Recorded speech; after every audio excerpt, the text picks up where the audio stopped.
जय हिंद दोस्तों। एक बार फिर से स्वागत है आपका आपके अपने YouTube channel the study ocean पर। दोस्तों, पॉलिटी की क्लास आ चुकी है और आज की क्लास में हम लोग एक बार फिर से पॉलिटी के क्वेश्चन को सॉल्व करने वाले हैं, जिनमें हम लोग काफी एंजॉय करने वाले हैं। दोस्तों, चलिए स्टार्ट करते हैं आज की अपनी क्लास को। तो जो हमारा पहला क्वेश्चन है दोस्तों, भारतीय संविधान के किस अनुच्छेद में पंचायती राज संस्थाओं को, यहाँ पे अनुच्छेद पूछा हुआ है, और पंचायती राज संस्थाओं को संवैधानिक दर्जा प्रदान किया गया है। अब सवाल यह है कि जो हमारी पंचायती राज व्यवस्था है, इसको संवैधानिक दर्जा प्रदान ही कब किया गया था? तो दोस्तों, जो हमारी पंचायती राज व्यवस्था है, इसको 73वां संविधान संशोधन 1992 के तहत संवैधानिक दर्जा प्रदान किया गया था। और किस आर्टिकल में किया गया है? क्या अनुच्छेद 243 है, 246 है, 256 है, 368 है? आप मुझे बताइए इसका सही आंसर क्या होगा दोस्तों। तो इसका जो सही आंसर होगा वो क्या होगा? 243। ठीक है। और कभी कभी ये भी पूछा जाता है कि कौन सा आर्टिकल पंचायती राज से संबंधित है। तो ये आपको ध्यान रखना है, जो पंचायती राज में 243 से लेकर के 243 ओ, ये ओ है दोस्तों, जीरो नहीं है, 243 ओ। ठीक है। तो 243 से लेकर के 243 ओ तक जितने भी हमारे आर्टिकल्स हैं, वो सब पंचायती राज व्यवस्था को स्थापित करते हैं। ठीक है। तो ये आपको ध्यान रखना है। चलिए नेक्स्ट क्वेश्चन की ओर बढ़ते हैं।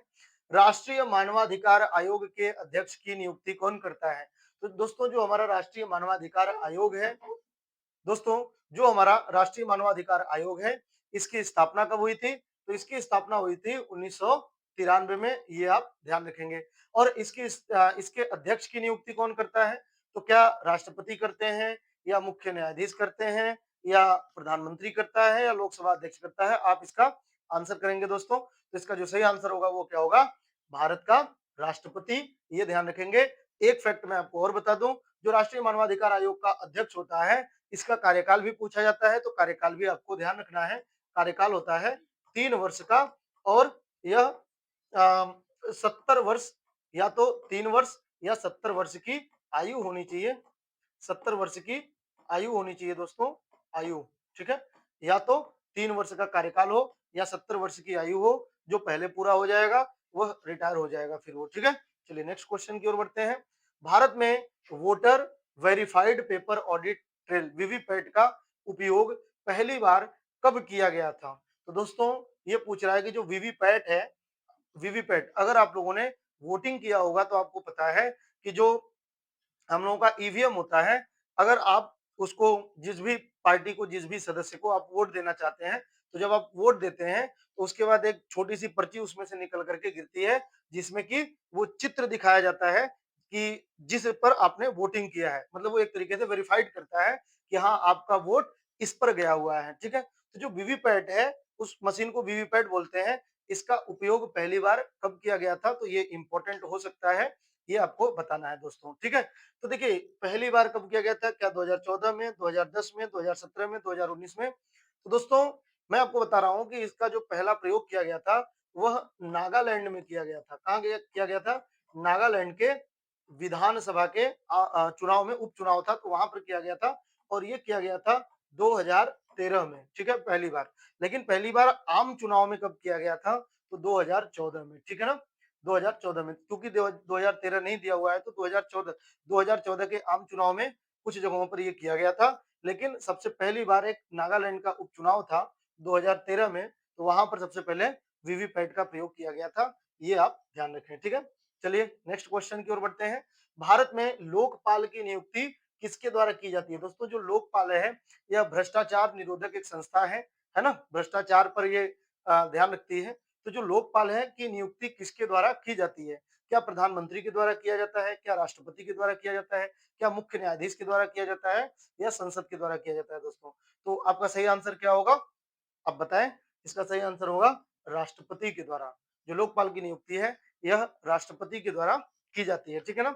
और जो हमारे देश में लोकपाल आया हुआ है, यह 2014 में स्थापित हुआ है। लोकपाल का जो पद था, ये 2014 में स्थापित हुआ है। लोकपाल पद स्थापित हुआ था। तो अगर स्थापित कहेगा तो ये कब हुआ था? 2014 में। ठीक है। और पहली बार कोई लोकपाल बना था, जो लोकपाल आयुक्त बनाया गया था, पहली बार गठित किया गया था, तो वो 2019 में, ये आपको ध्यान रखना है। पहली बार जो लोकपाल बनाया गया था, लोकपाल आयुक्त बनाया गया था, वो 2019 में, ठीक है। चलिए नेक्स्ट क्वेश्चन की ओर बढ़ते हैं।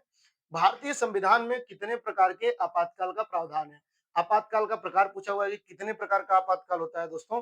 क्या 2 प्रकार का, 3 प्रकार का, 4 प्रकार का या 5 प्रकार का? तो हमारे संविधान में दोस्तों जो आपातकाल है वह 3 प्रकार के हैं। हम सबको पता होगा आपातकाल के 3 रूप हैं। सबसे पहला हम सबको पता है जिसे हम लोग राष्ट्रीय आपातकाल कहते हैं। राष्ट्रीय आपातकाल, ठीक है? आपातकाल। और राष्ट्रीय आपातकाल आर्टिकल नंबर 352 में, ठीक है। जो दूसरे प्रकार का आपातकाल है उसे राष्ट्रपति शासन बोलते हैं। राष्ट्रपति शासन बोला जाता है और ये 356 में, क्लियर है। और जो तीसरा है उसे बोलते हैं वित्तीय आपातकाल। वित्तीय आपातकाल।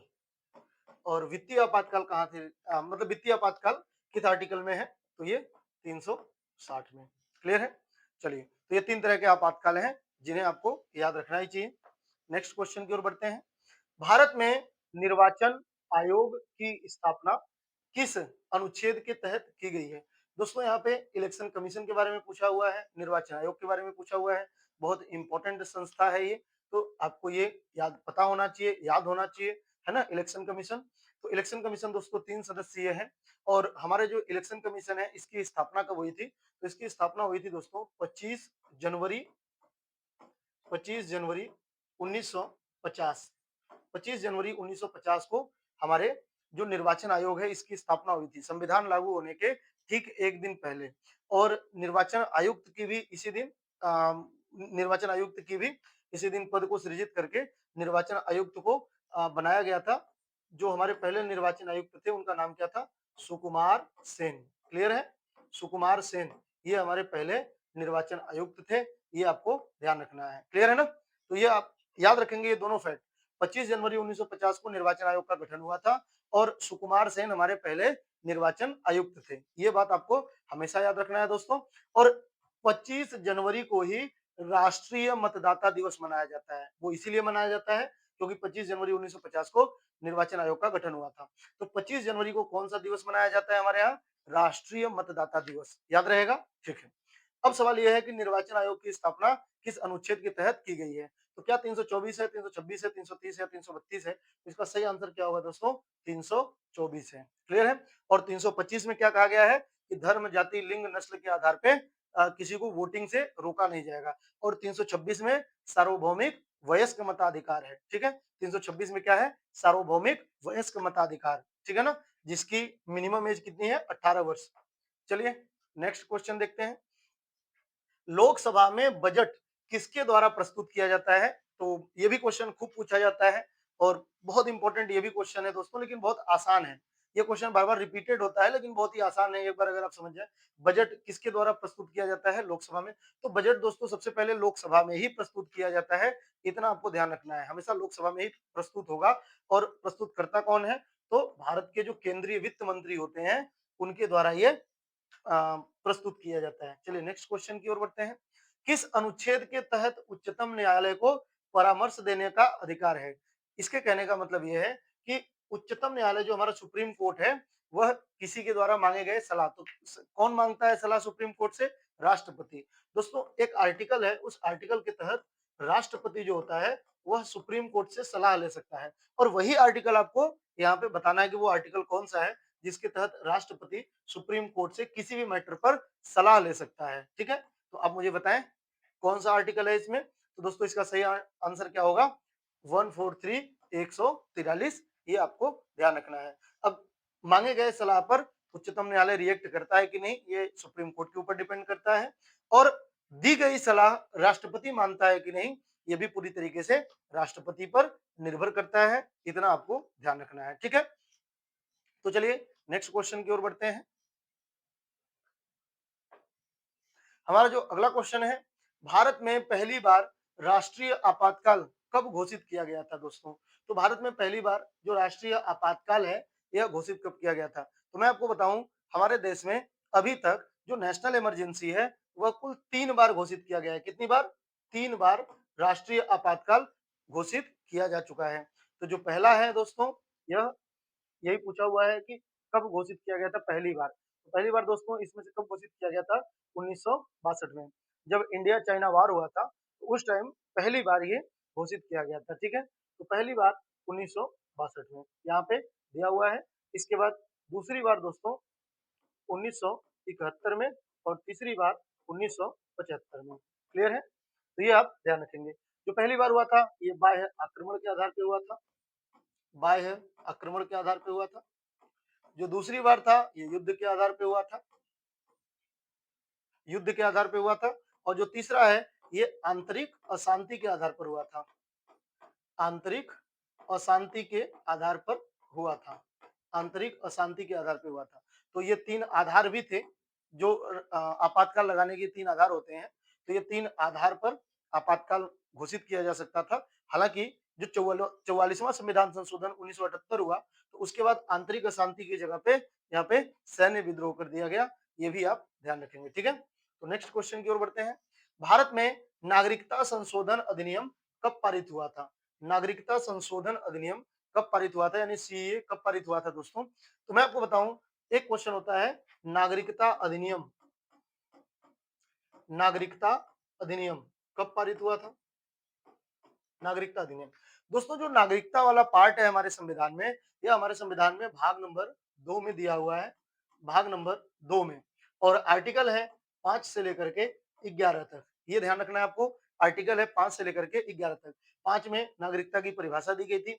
जो आर्टिकल नंबर 11 है दोस्तों, ये ध्यान रखेंगे आप, आर्टिकल नंबर 11 को ध्यान रखेंगे। आर्टिकल नंबर 11 में क्या है? तो संसद को नागरिकता से संबंधित नियम बनाने का अधिकार दिया गया है। यानी हमारे संविधान बनाने वाले लोगों ने, जो संविधान सभा थी, उसने आर्टिकल नंबर 11 में कहा कि नागरिकता के से संबंधित जितने भी नियम कानून होंगे वह संसद ही बनाएगी। तो संसद को नागरिकता बनाने के, नागरिकता किस शर्त पे दिया जाएगा, किसी को किस शर्त पे नागरिकता छीनी जा सकती है, ये सारे नियम कानून बनाने का जो अधिकार था वो किसको मिल गया? संसद को। संसद बनाएगी। और संसद ने दोस्तों नागरिकता अधिनियम भी बनाया 1955, जिसमें बहुत सारे नियम बनाए गए कि किस शर्त पे नागरिकता दी जाएगी, किस शर्त पे नागरिकता नहीं दी जाएगी। तो नागरिकता अधिनियम आपसे पूछा जाता है कि कब बनाया गया था? तो नागरिकता अधिनियम बनाई गई थी 1955, और ये डेट आप ध्यान रखेंगे। फिर इसमें बारी-बारी से कई बार संशोधन हुए, कई वर्ष संशोधन हुए, जिनमें से सबसे लेटेस्ट जो है ये 2019 में अभी इसमें संशोधन किया गया था, जिसको लेकर के बहुत विवाद हुआ। चलिए नेक्स्ट क्वेश्चन की ओर बढ़ते हैं। भारत में राष्ट्रीय न्यायिक नियुक्ति आयोग किस संशोधन द्वारा प्रस्तावित था? दोस्तों ये शॉर्टकट में इसे राष्ट्रीय न्यायिक नियुक्ति आयोग, शॉर्टकट में इसे एनजेएसी कहते हैं, ठीक है? एनजेएसी कहते हैं, एनजेएसी कानून, ठीक है? तो जो राष्ट्रीय न्यायिक नियुक्ति आयोग है, जो राष्ट्रीय न्यायिक नियुक्ति आयोग है, ये क्यों बना था? दोस्तों एक चीज आप ध्यान रखिएगा कि जो हमारी सुप्रीम कोर्ट है ना, जो हमारी कोर्ट है, सुप्रीम कोर्ट, तो इनमें जजों की नियुक्ति किस आधार पे होती है? उसे हम लोग कोलेजियम व्यवस्था कहते हैं। लेकिन उसमें टर्म्स कंडीशन क्या है, उसमें क्या नियम कानून है, ये हमारे भारत में किसी को नहीं पता है। ये जज अपने से विचार विमर्श करके जो नीचे के जज होते हैं उनको ऊपर अपॉइंट करते हैं। उनमें क्या शर्त होती है, क्या योग्यता होती है, वो कोई भी चीज निर्धारित नहीं है। तो इसीलिए क्या किया गया था, 2014 के लास्ट में, इस कानून का नाम 2014 था, हालांकि ये पास हुआ था 2015 में। तो 2015 में मोदी गवर्नमेंट थी और उन्होंने क्या किया था, यह एक कानून लेकर के आए थे, राष्ट्रीय न्यायिक नियुक्ति आयोग। उन्होंने एक आयोग बनाया है इस कानून के तहत, और उसमें इन्होंने कहा कि इस आयोग की सिफारिश पर, ये आयोग जिसका नाम निर्देशित करेगा, यानी कि पहले जजों का नाम आएगा, फिर इस आयोग में उनको पहचान किया जाएगा कि किनको आगे जज बनाया जाना है। तो इस तरीके से ये नाम देंगे और उसके बाद उस जज को अपॉइंट किया जाएगा। तो ये इसमें कंडीशन थी, लेकिन सुप्रीम कोर्ट ने कहा कि यह संविधान के बेसिक स्ट्रक्चर का उल्लंघन है, यह संविधान का जो मूलभूत ढांचा है उसका उल्लंघन है, यह सुप्रीम कोर्ट की स्वतंत्रता और निष्पक्षता में सरकार का हस्तक्षेप है। और इसी हस्तक्षेप का को आधार बना करके सुप्रीम कोर्ट ने क्या किया दोस्तों, इसको रद्द कर दिया, कैंसिल कर दिया। तो ये किस संशोधन द्वारा एनजेएसी जोड़ा गया था? तो यह 99वां संविधान संशोधन है दोस्तों, 99वां संविधान संशोधन है जो 2015 में ये लाया गया था। हालांकि यह संशोधन अब रद्द कर दिया गया है। ऐसी कोई आयोग हमारे देश में नहीं है, क्योंकि सुप्रीम कोर्ट द्वारा इसको कैंसिल कर दिया गया, रद्द कर दिया गया। ठीक है। और अब मुझे बताएं 86वां संविधान संशोधन यह किससे संबंधित है? तो यह 2002 में 86वां संविधान संशोधन किया गया था, शिक्षा के अधिकार से रिलेटेड है। ठीक है। 73वां संविधान संशोधन पंचायती राज जोड़ा गया था 1992 में। क्लियर है। और जो 44वां संविधान संशोधन है दोस्तों, संपत्ति का अधिकार से मूल अधिकार से हटा करके उसे एक विधिक अधिकार, कानूनी अधिकार बनाया गया, 300A में जोड़ा गया। और इसके अलावा जितने भी 42वां संविधान संशोधन की कमियां थी उसको खत्म किया गया था 44वां संविधान संशोधन 1978 के द्वारा। ये भी आपको ध्यान रखना है। चलिए नेक्स्ट क्वेश्चन की ओर बढ़ते हैं। किस अनुच्छेद के तहत उच्च न्यायालयों के न्यायाधीशों की नियुक्ति की जाती है? कि अच्छा, यहाँ पे हाई कोर्ट के न्यायालयों के न्यायाधीश के बारे में पूछा है, अनुच्छेद पूछा हुआ है कि किस अनुच्छेद में हाई कोर्ट के न्यायाधीशों की नियुक्ति की जाती है। तो दोस्तों हाई कोर्ट का जो गठन है, आप मुझे बताएं पहले इनमें से क्या सही होगा। 217 है, 214 है, 226 है, 231 है, इनमें से सही आंसर क्या है दोस्तों? तो इसमें जो सही आंसर होगा, मैक्सिमम स्टूडेंट 214 बताएंगे, लेकिन इसका सही आंसर क्या होगा? 217 होगा। क्यों होगा? चलिए आइए देखते हैं। अगर आपसे पूछेगा हाई कोर्ट का गठन, हाई कोर्ट का गठन किस आर्टिकल के तहत होता है, तो गठन की बात होगी तो 214। ठीक है। गठन की बात होगी तो 214। लेकिन इसमें जजों की नियुक्ति की बात होगी, हाई कोर्ट में जजों की नियुक्ति किस आर्टिकल के तहत होती है, तो नियुक्ति होगी 217। ठीक है। 217 के तहत नियुक्ति होती है हाई कोर्ट के जजों की। अब सवाल यह है कि हाई कोर्ट में जजों की नियुक्ति कौन करता है? सुप्रीम कोर्ट के जो जज लोग होते हैं वो नाम भेज देते हैं, वो नियुक्ति नहीं करते। सुप्रीम कोर्ट के जो जज होते हैं, जो सीनियर जज होते हैं, उनकी एक टीम मेंबर होती है, 5 जज होते हैं, सीनियर जज होते हैं, जिसमें मुख्य जज भी होता है। तो वो अपने नीचे के जितने भी जज होते हैं, जो डिस्ट्रिक्ट कोर्ट के जज होते हैं, उनको वो हाई कोर्ट में अपील मतलब कोर्ट जज बनाने के लिए वो नाम भेज देते हैं। तो किसके पास भेजते हैं, कौन उनको अपॉइंट करता है? तो दोस्तों जो नियुक्ति की बात होगी हाई कोर्ट के जजों की, वह राष्ट्रपति द्वारा किया जाता है। इतना ध्यान रखेंगे, राष्ट्रपति ही नियुक्त करता है, राज्य का राज्यपाल नहीं।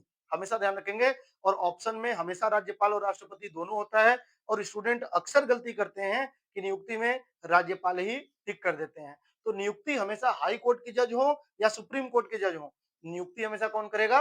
राष्ट्रपति। लेकिन अगर पूछेगा कि इनको शपथ कौन दिलाता है, जब बात होगी शपथ की तो वो होगा राज्यपाल। ठीक है दोस्तों। और नियुक्ति करने में और शपथ दिलाने में अंतर होता है। तो नियुक्ति कौन करता है इनकी? राष्ट्रपति। हाई कोर्ट के जजों की नियुक्ति कौन करता है? राष्ट्रपति। और शपथ कौन दिलाता है? शपथ दिलाता है राज्यपाल। इतना आपको ध्यान रखना है। ठीक है। चलिए नेक्स्ट क्वेश्चन की ओर बढ़ते हैं। अच्छा, इसमें कुछ और आर्टिकल है, जैसे 214, तो ये मैंने बता दिया आपको।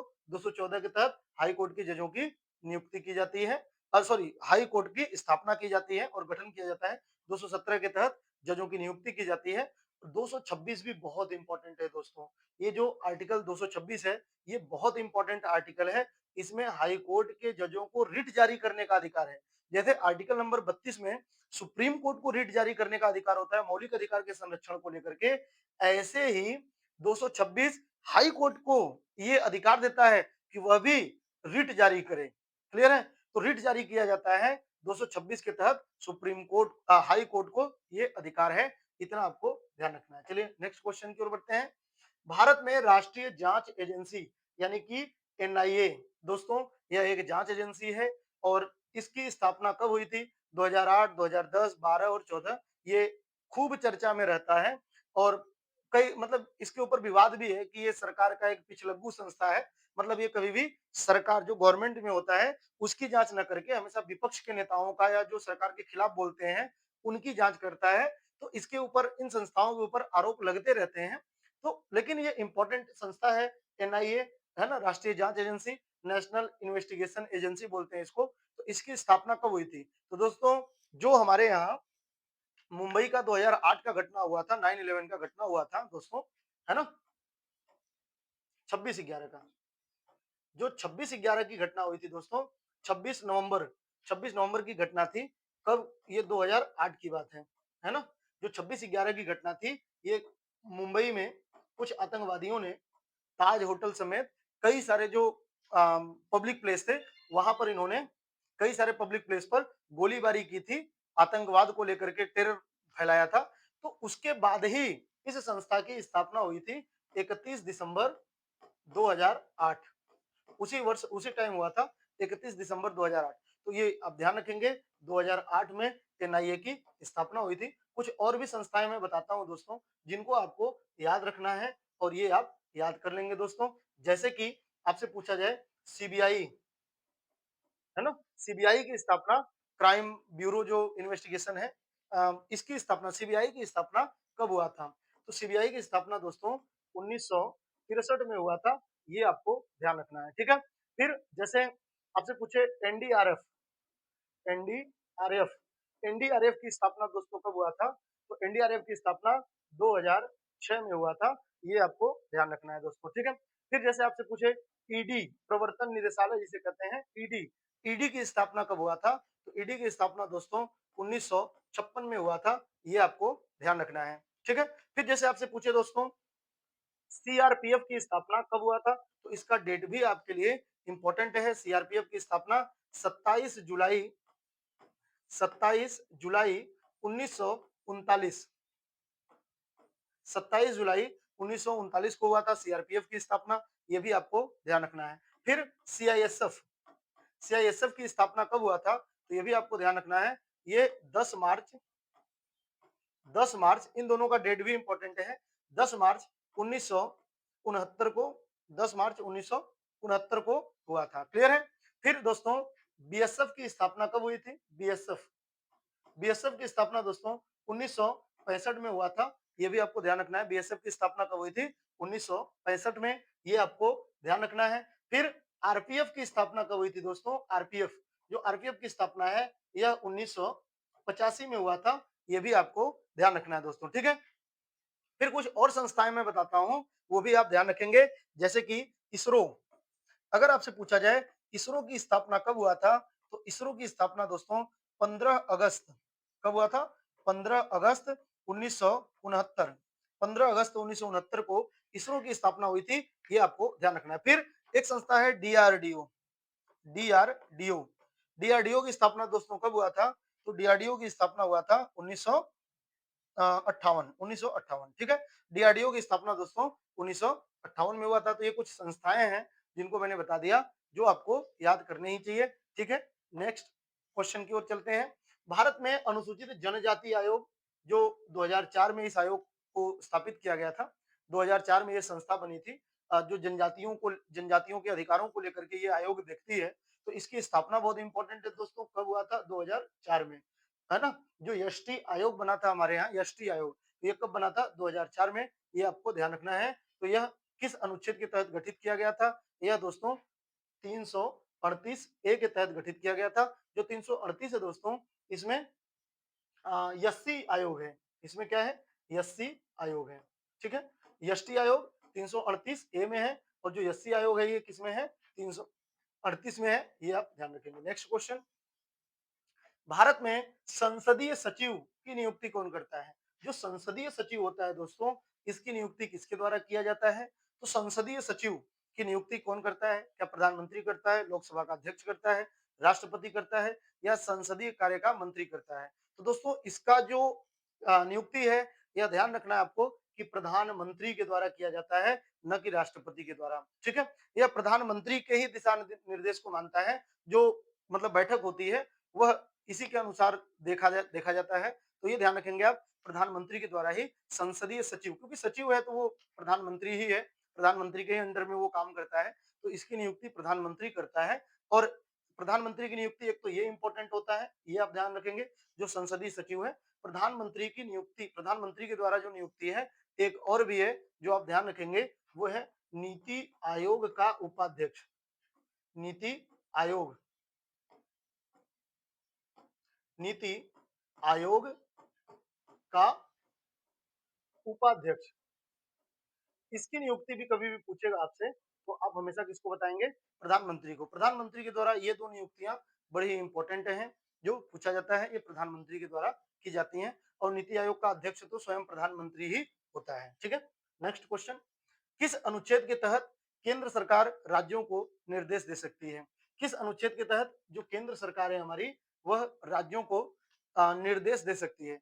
क्या 256 के तहत, 257 के तहत, 258 के तहत या 260 के तहत? तो ये मतलब थोड़ा टफ क्वेश्चन होगा, शायद आप लोगों को नहीं पता होगा। तो इसका जो सही आंसर है वह 256 के तहत। क्लियर है?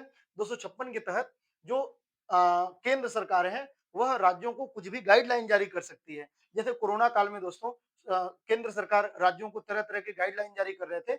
ऐसी किसी इमरजेंसी में, ऐसे किसी जरूरत के टाइम केंद्र सरकार कभी भी राज्यों को अपने तरीके से दिशा निर्देश दे सकते हैं। तो ये 256 में बताया गया है, ये आप ध्यान रखेंगे। 257 भी आर्टिकल कभी पूछ ले आपसे तो मैं बता देता हूं कि राज्य कभी भी अपने राज्य की कानून व्यवस्था को इस तरीके से नहीं चलाएंगे जिससे केंद्र को डिस्टर्ब हो। तो ये बात बताई गई है 257 में, अनुच्छेद नंबर 257 में बताया गया है कि राज्य कभी भी ऐसे कार्य नहीं करेंगे जिससे केंद्र को डिस्टरबेंस हो। ठीक है?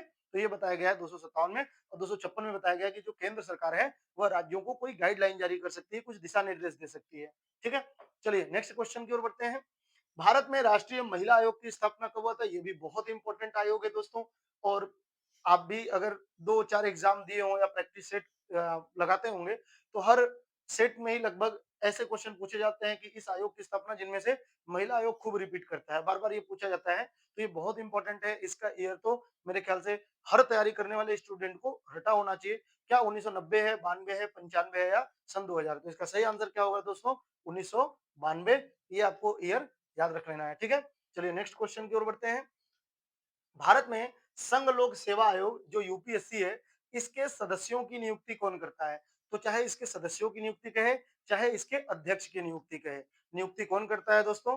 तो नियुक्ति तो इनमें से आप मुझे बताएं, नियुक्ति तो राष्ट्रपति के द्वारा ही की जाती है। क्लियर है? तो जो यूपीएससी है, इसके सदस्यों की नियुक्ति कौन करता है? राष्ट्रपति। और जो संघ लोक सेवा आयोग है, यह किस आर्टिकल के तहत स्थापित रहता है दोस्तों? तो यह आर्टिकल नंबर 315, ये आपको ध्यान रखना है। ठीक है? आर्टिकल नंबर 315 में ही यूपीएससी संस्था को मतलब इसकी जो नियुक्ति है, इनकी जो वो है, मतलब इसकी स्थापना जो है यह 315 के तहत होती है। ठीक है? नेक्स्ट क्वेश्चन है, भारत का राष्ट्रीय प्रतीक चिन्ह क्या है? तो आप मुझे बताएं। अब आप कहेंगे सर इतना इजी क्वेश्चन क्यों पूछ रहे हैं? इसमें देखिए, ये वास्तव में उतना इजी नहीं है जितना आपको लग रहा है, क्योंकि ऑप्शन है दो, एक अशोक चक्र भी है, एक अशोक स्तंभ है। हम लोगों को पता है कि राष्ट्रीय प्रतीक चिन्ह कमल तो नहीं होगा, तिरंगा तो नहीं होगा, लेकिन इन दोनों में आप मुझे बताएं कि सही आंसर क्या होगा? क्या अशोक चक्र होगा या अशोक स्तंभ होगा? तो दोस्तों इसका सही आंसर क्या होगा? अशोक स्तंभ होगा। ठीक है? अशोक चक्र दोस्तों हमारे तिरंगा में शामिल है। ठीक है ना? अशोक चक्र कहाँ है?